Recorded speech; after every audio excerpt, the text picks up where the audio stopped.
تو یہ ان کا سلسلہ تھا۔ تو بہرحال جو ان کی شعری زندگی کا آغاز ہوتا ہے وہ ممبئی میں پلے بڑھے، وہی انہوں نے تعلیم حاصل کی، تو بمبئی سے ہی ان کا شاعری کا سلسلہ شروع ہوتا ہے۔ وہ جہاں رہا کرتے تھے کافی عرصے تک تو وہ اندھیری میں مقیم رہے، تو وہ اس سے پہلے اندھیری میں ہوں گے یا جہاں بھی وہ مقیم تھے، تو وہاں عوامی لائبریری تھی، عوامی سینٹر تھا، اس کی ایک لائبریری تھی، تو وہاں بڑے علمی اور ادبی لوگ آیا کرتے تھے، تو ان کو وہاں جانے کا شوق تھا، وہ کتابیں پڑھا کرتے تھے، فری لائبریری تھی، کتابیں لے آتے تھے، پڑھتے تھے اور پھر واپس جاتے تھے۔ اس طرح تعلیم اور کے ساتھ ساتھ جو ادب کا سلسلہ جو ہے وہ شمیم عباس صاحب کا شروع ہوتا ہے۔ اور وہیں آس پاس کچھ چائے خانے تھے اور مکتبہ جامعہ بھی وہاں تھا، تو وہاں بھی بڑے بڑے لوگوں کی آمد رہتی تھی، بلکہ مکتبہ جامعہ کا تو یہ حال تھا کہ اب ممبئی میں جو بھی باہر سے بڑی شخصیات آیا کرتی تھیں، علمی شخصیات، وہ وہاں پر بیٹھا کرتی تھی، وہاں پر مجلسیں ہوا کرتی تھی۔ تو یہاں سے شمیم عباس صاحب کا شعری ذوق جو ہے وہ پروان چڑھتا ہے کتابوں کے مطالعے سے، اور پھر وہاں انہوں نے بڑے بڑے شعراء کو دیکھا۔ بمبئی کے اس زمانے کے جو اسٹار تھے، علی سردار جعفری صاحب، کیفی صاحب اور اس طرح کے دوسرے لوگ، اور یہ وہ زمانہ تھا جب ترقی پسندی عروج پر تھی تقریباً۔ سردار جعفری کا زمانہ، کیفی صاحب کا زمانہ، جانثار اختر صاحب کا زمانہ، تو یہ اس وقت یہ لوگ وہاں آیا کرتے تھے، سردار جعفری صاحب اور کیفی اعظمی صاحب، تو ان سے ان کی ملاقاتیں رہی، اور ساحر بھی کبھی کبھی وہاں آیا کرتے تھے، لیکن ان سے ان کی ملاقاتیں کم رہی، ساحر سے ملاقاتیں کم رہی۔ کیفی صاحب اپنے یہاں جوہو میں ایک نشست کرایا کرتے تھے، تو وہاں بھی شمیم عباس کو شرکت کرنے کا موقع ملا، ان کی صلاحیتوں کو پہچانا گیا۔ کیفی اعظمی صاحب ان کو بڑی محبت کے ساتھ وہاں پر بلایا کرتے تھے۔ اعظم گڑھ سے ان کا تعلق یہ بھی تھا کہ ان کی وہاں ان کی عزیز داریاں تھی، اور ان کا تعلق خود ماحول سے تھا، ماحول ایک قصبہ ہے، تو اعظم گڑھ سے بھی ان کی نسبتیں تھیں، اس حوالے سے بھی کیفی صاحب سے ان کی قربتیں کافی بڑی ہوئی تھی۔ ننہال کے لوگ کچھوتا شریف میں رہتے تھے، لیکن ننہال سے بہت زیادہ سابقہ شمیم عباس صاحب کا نہیں رہا۔ بہرحال شاعری پر بات ہو رہی ہے، گفتگو طویل بھی ہو رہی ہے، لیکن پورا پس منظر آنا چاہیے۔ تو وہاں کیفی اعظمی صاحب کے نشستوں میں وہ جاتے تھے، ان کی وہاں تعریف ہوتی تھی، ستائش ہوتی تھی، حوصلہ افزائی ہوتی تھی، تو یہاں سے پھر انہوں نے کبھی پیچھے مڑ کر نہیں دیکھا، اور باقاعدہ شاعری کا انہوں نے آغاز کیا، اپنی شاعری سے لوگوں کو چونکایا، اور جو بمبئی کے اس وقت کے شعراء تھے، خاص طور سے جو نئی غزل کہہ رہے تھے، اس میں عبدالحساس صاحب تھے، اس طرح کے لوگ تھے، اور ارتضیٰ نشاط صاحب تھے، یہ سب جو ایک نئی آوازیں ابھر کر سامنے آ رہی تھی، اس میں ان کا شمار ہونے لگا۔ جی شاداب صاحب، آپ نے شمیم عباس کے خاندانی پس منظر اور ان کے شعری رجحان اور بمبئی میں پہنچنے کے بعد اس وقت کے ممبئی میں ان کی جو بھی شغف رہا اس پر تفصیلی روشنی ڈالی۔ شعری رجحان کے بعد ہم جاننا چاہیں گے کہ ان کی شاعری کی نمایاں خصوصیات کیا ہیں، ان کے لہجے، موضوعات، زبان اور اسلوب کو آپ کس طرح دیکھتے ہیں؟ دیکھیے، اس طرح میں نے آغاز میں ایک جملہ کہا تھا کہ جو نئی غزل آ رہی تھی، غزل نئے تجربات سے ہم آہنگ ہو رہی تھی، جو ایک لہجہ ڈیولپ ہو رہا تھا، اور وہ اس زمانے میں چونکہ ترقی پسندی کے بعد ایک جدت بھی آئی تھی، جدت پسندی اور جدید شعراء، وہ ایک الگ تھا، وہ ایک لایانی شاعری بھی اس میں ہو رہی تھی، لیکن ان کے درمیان سے ایک راستہ بنا رہی تھی ایک نسل، کہ جو مکمل وہ جدید شاعری تو نہیں تھی جس کے نام پر نہ جانے کیا کیا کہا جا رہا تھا، ڈکشن کے ساتھ کھلواڑ کیا جا رہا تھا، لیکن غزل کو اس کے کلاسیکی رنگ روپ کے ساتھ جو لوگ نئے تجربات کر رہے تھے، ان کو ہم دراصل نئی شاعری کہتے ہیں، نئی شاعری، نئے لہجے کے شاعر کہتے ہیں، تو شمیم عباس صاحب انہی شعراء میں شمار ہوتے ہیں۔ لیکن انہوں نے کلاسیکی شعراء کا بڑا بھرپور مطالعہ کیا، یہ نظر آتا ہے ان کی شاعری میں، ایک مطالعہ نظر آتا ہے، لیکن انہوں نے کلاسیکی جو رویے تھے، جو ہمارے ایک درمیان ایک شاعری اس وقت پنپ رہی تھی ترقی پسندی سے پہلے، جس کو کلاسیکی شاعری کہا جاتا ہے، اس کو انہوں نے ہم آہنگ کیا نئے انسان سے، نئے انسان کے کرب سے، جدید مسائل سے، انسان کی تنہائی سے، داخلی کرب سے اور سماجی شعور سے، انہوں نے اس روایتی لہجے کو ہم آہنگ کرنے کی اس طرح کامیاب کوشش کی کہ وہ لہجہ ایک نیا لہجہ ابھر کر ہمارے سامنے آتا ہے۔ تو اس طرح جدید شاعری میں ایک اہم نام ہم شمار کر سکتے ہیں شمیم عباس صاحب کا، اسی حوالے سے ان کو یاد بھی کیا جاتا ہے۔ خوبیوں کی بات یہ ہے کہ ان کی زبان بڑی سادہ ہے، لیکن وہ سادگی جو ہے فرسودہ نہیں ہے کہ وہ سادگی کے نام پر فرسودگی کا استعمال ہو رہا ہو، پرانا پن ہو۔ سادہ زبان اس معنی میں تھی کہ وہ بالکل اس زمانے کی جو زبان تھی جس میں انسان بات کر رہا تھا، سمجھ رہا تھا ایک دوسرے کو، اس زبان کا وہ استعمال کر رہا تھا۔ اور سادگی جو ان کی زبان کی تو نئی لفظیات کے ساتھ تھی، نئی لفظیات کو قبول کرتے ہوئے زبان کی سادگی کو بچائے ہوئے تھے۔ جدید شاعروں کا خاص پہچان ہوتی ہے، خود کلامی ہوتی ہے، تنہائی ہوتی ہے، تنہائی کی اذیت ہوتی ہے، شہری زندگی کی اجتماعی تنہائی ہوتی ہے، انفرادی تنہائی ہوتی ہے۔ تو یہ شمیم عباس صاحب کے تمام تر موضوعات، تمام تر رویے پائے جاتے ہیں۔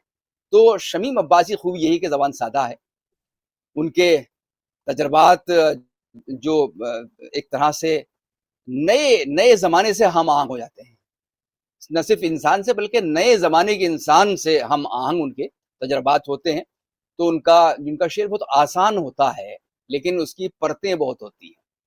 اس آسانی کے باوجود اس کی ایک اندرونی پیچیدگیاں ہوتی ہیں جو شمیم عباس صاحب کو ذرا سا انفراد ادا کرتی ہیں، اور جو شعراء کی صف ہے اس میں ذرا سا ان کا مقام جو ہے وہ نمایاں نظر آتا ہے۔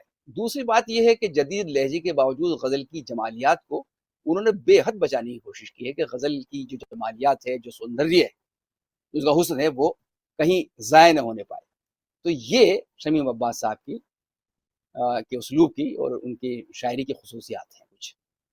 جی شاداب صاحب، آپ نے شمیم عباس کی شاعری، اسلوب اور شخصیت پر نظر ڈالی اور بتایا کہ کس طرح وہ اپنے ہم عصروں سے الگ نظر آتے ہیں۔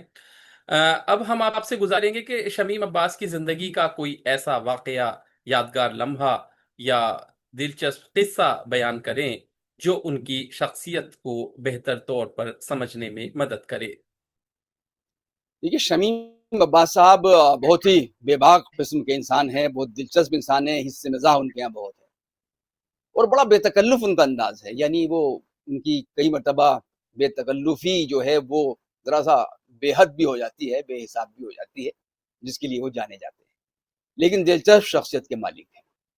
تو بہت سے واقعات ہیں۔ ایک واقعہ تو میں یہ ضرور سنانا چاہوں گا جس سے ان کی شعری صلاحیتوں کی جو چمک تھی، اس کے جو اجالے تھے، وہ کس طرح سے لوگوں کو متاثر کر رہے تھے، لوگوں کے ذہنوں میں ایک روشنی پیدا کر رہے تھے، اس کا اندازہ ہوتا ہے۔ شمیم عباس صاحب نے کوئی نشست پڑھی ہوگی کہیں، شاید وہیں کیفی اعظمی صاحب کے یہاں یا کہیں اور، تو بہرحال اس نشست میں انہوں نے کوئی ایک شعر پڑھا تھا۔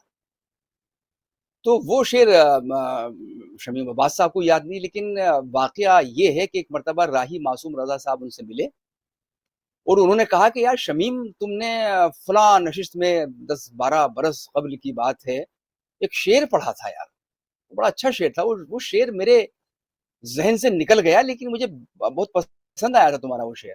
تو ان کا کیا کچھ یاد دلائی؟ بولے اس میں بس مجھے کچھ یاد نہیں رہا، کچھ ملگجی لفظ کا آپ نے اس میں استعمال کیا تھا۔ تو وہ شعر شمیم عباس صاحب کو آسانی سے یاد آ گیا، کیونکہ انہوں نے شاید یہ لفظ اپنے کسی ایک ہی شعر میں استعمال کیا تھا، جو ملگجی لفظ کا انہوں نے استعمال کیا تھا۔ تو بہرحال ان کو آسانی رہی، انہوں نے وہ شعر سنایا کہ شعر یہ تھا کہ ملگجی بگڑی سی شکلیں 400، ملگجی بگڑی سی شکلیں 400، ذہن میں ایک شہر تھا بستا نہ تھا۔ تو یہ واقعہ یہ ہے کہ شمیم عباس صاحب کا شعر راہی معصوم رضا کو یاد رہ جاتا ہے، اور راہی معصوم رضا ان سے جب ملتے ہیں 10-12 برس کے بعد، تو وہ شعر کو سننے کی فرمائش کرتے ہیں۔ تو اس سے ان کی شعری صلاحیتوں کا اندازہ ہوتا ہے کہ جب وہ شعری صلاحیتیں ان کی پروان چڑھ رہی تھی اور ان کی فکر جو ہے لوگوں کو متاثر کر رہی تھی، اس وقت وہ کس طرح کی شاعری کر رہے تھے کہ ہمارے اساتذہ جو ہے اس سے بہت حد تک متاثر ہو رہے تھے۔ دوسرا ایک بڑا دلچسپ واقعہ میں آپ کو سناتا ہوں، اس سے شمیم صاحب کی شخصیت کے کچھ دلچسپ اور جو ان کا حصہ مزاح ہے اس کے پہلو بھی سامنے آئیں گے۔ ان کے کراچی میں ان کے کوئی بھائی رہتے تھے، کزن، شاید ماموزاد بھائی، تو ان کا فون آیا یا خط آیا اس زمانے میں، بہت پرانی بات ہے، 20-25 برس پرانا واقعہ ہے، 20 برس سے زیادہ ہو رہے ہوں گے۔ تو ان کا کہ یار شمیم، وہ ہمارے یہاں کراچی سے ہمارے ایک دوست ہیں، وہ وہاں بمبئی جا رہے ہیں تو ذرا ان کی رہائش کا کچھ انتظام کر دینا. تو وہ صاحب پہنچے صاحب، تو ان کا خط لے کر پہنچے شاید. وہ بتا رہے تھے کہ شاید مجید شاہ یا کچھ اس قسم کا ان کا نام تھا. تو وہ پہنچے کراچی سے بمبئی، اور بھنڈی بازار میں ان کی دکان تھی شمیم صاحب کی، شمیم عباس صاحب کی. وہاں پہنچے، وہاں انہوں نے وہ خط ان کو دیا، اور وہی جو مدعا تھا ان کا انہوں نے خود بھی بیان کیا. ان کے بھائی کزن بتا چکے تھے کچھ رہائش کا انتظام ان کا کر دینا ممبئی میں. تو بہرحال انہوں نے کہا کہ دیکھیے ایک تو یہاں یہ ہے کہ ڈورمیٹری سسٹم ہے، راہداری میں لوگ سوتے ہیں مسافر خانوں میں یا ہوٹلز میں بھی، تو وہ کچھ مناسب ہو جاتا ہے، خرچ کم ہے، کہ جیسے 50 روپیہ پر بیڈ کے حساب سے وہ اس میں آپ کا خرچ آئے گا.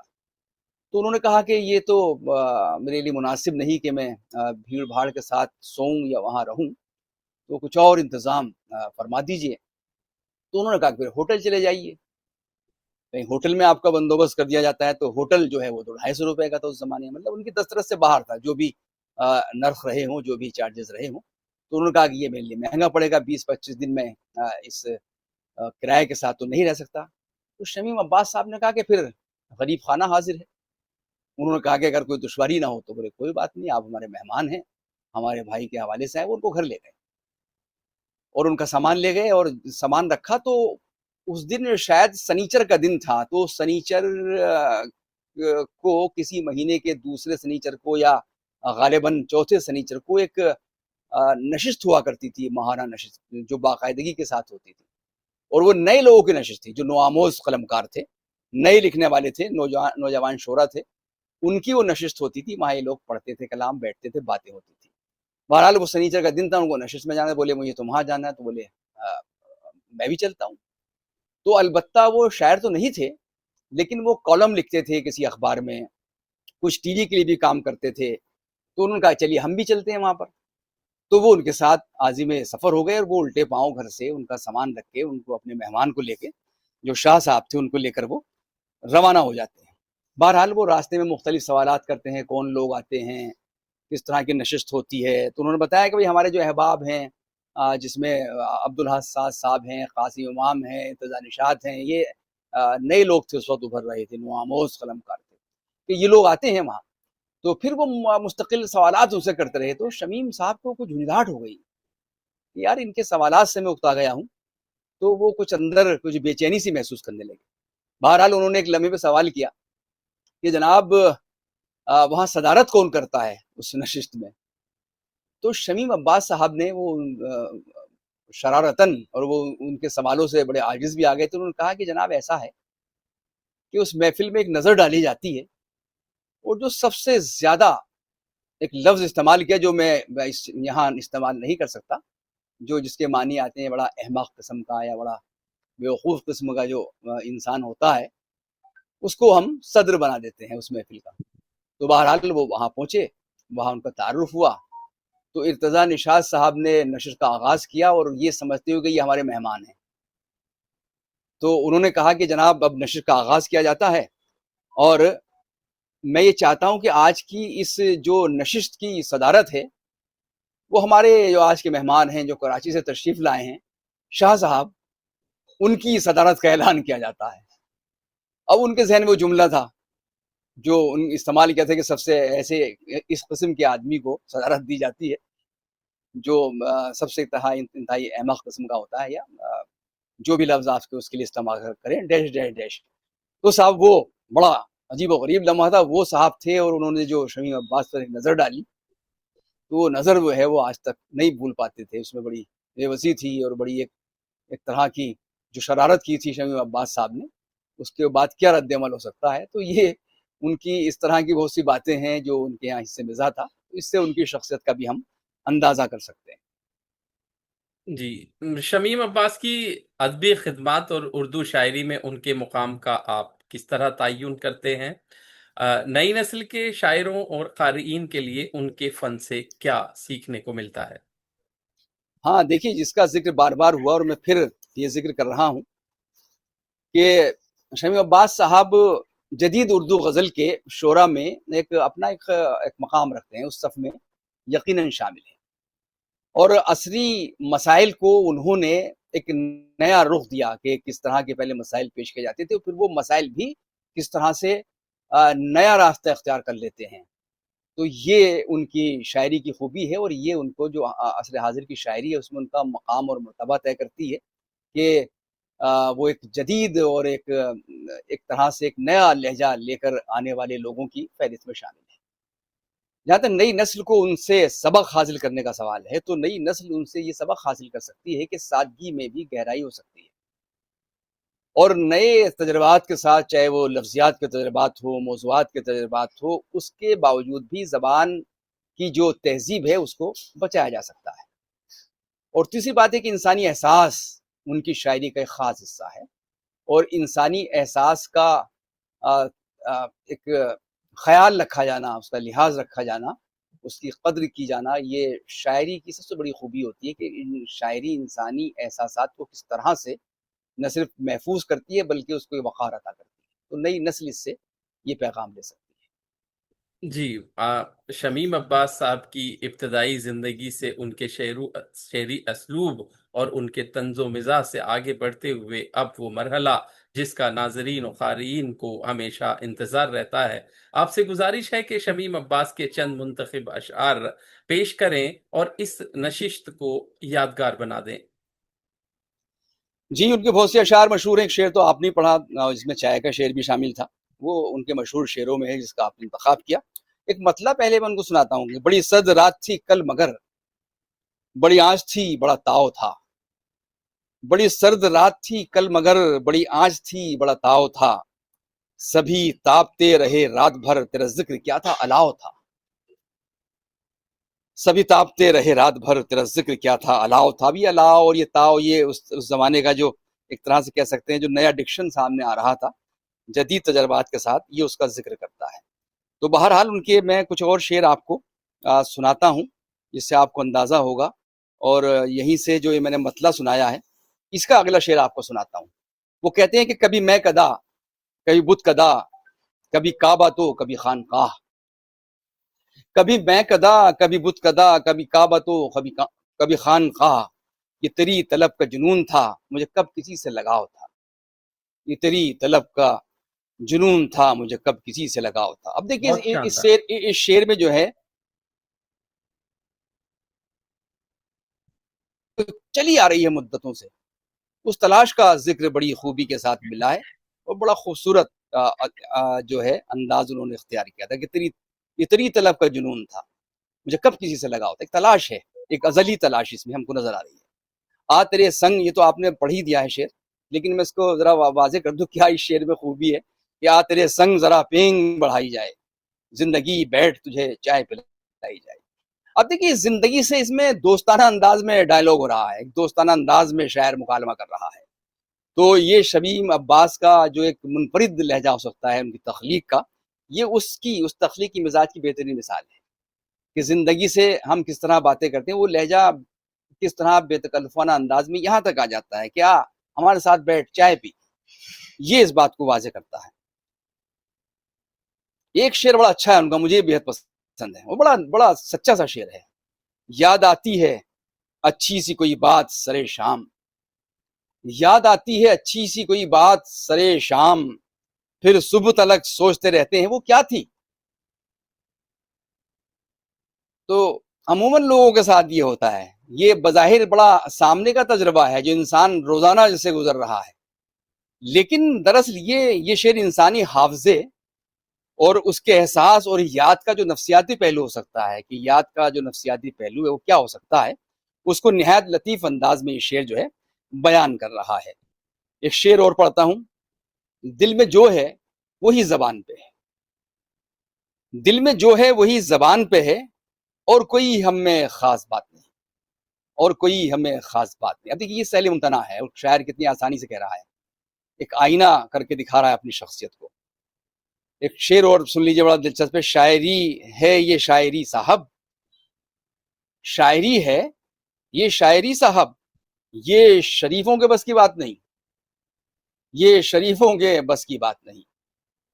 تو یہاں دیکھیے شاعری کے لیے ظاہر ہے کہ بہت شریف انسان، بہت عام انسان شاعری کر سکتا ہے، لیکن جو شاعری کی ایک ذہانت کی ضرورت ہے، ایک صلاحیت کی ضرورت ہے، کچھ لوگ تو کہتے ہیں چالاکیوں کی ضرورت ہے، بلکہ لوگ تو یہاں تک کہتے ہیں مکاریوں کی ضرورت بھی ہے. تو یہ بڑے پوزیٹیو چیزیں ہیں. یعنی شاعر کو ہر اعتبار سے دنیا دیکھنے پڑتی ہے، اور کوئی شریف انسان زندگی کے اتنے پہلوؤں کو آسانی سے نہیں سمجھ سکتا. شریف انسان تو خود کو بھی نہیں پہچانتا ہے. تو بہرحال یہ شریفوں کے بس کی بات نہیں. ایک بڑا عام سا رومانی شعر، لیکن اس کی بھی ایک نفسیات بیان کرا، جو ایک محبت اس طرح ختم نہیں ہوتی ہے کبھی بھی. وہ کہتے ہیں کہ میرے خطوط تو جھلا کے پھاڑ دیتا ہے، میرے خطوط تو جھلا کے پھاڑ دیتا ہے، عجیب بات ہے پرزوں کو پھینکتا بھی نہیں. یہ دیکھیے صاحب کہ آدمی خط پھاڑ دیتا ہے لیکن اس کے جو ٹکڑے ہیں اس کو سنبھال کر رکھتا ہے. یہ جو محبت کی ایک خاص کیفیت ہے، اس کی طرف یہ شعر اشارہ کر رہا ہے. تو یہ اس طرح کے اشعار ان کے ہیں جو ایک وقتی تجربے سے زیادہ ایک ہمیشہ چلنے والا تجربہ شمیم عباس کی شاعری میں داخل ہو جاتے ہیں یہ بن کر. اور بھی بہت سے اشعار ان کے سنائے جا سکتے ہیں، لیکن یہ جو چند شعر ہم نے سنائے ہیں، اس سے ان کی پوری شعری شخصیت کو بہت آسانی کے ساتھ سمجھا جا سکتا ہے.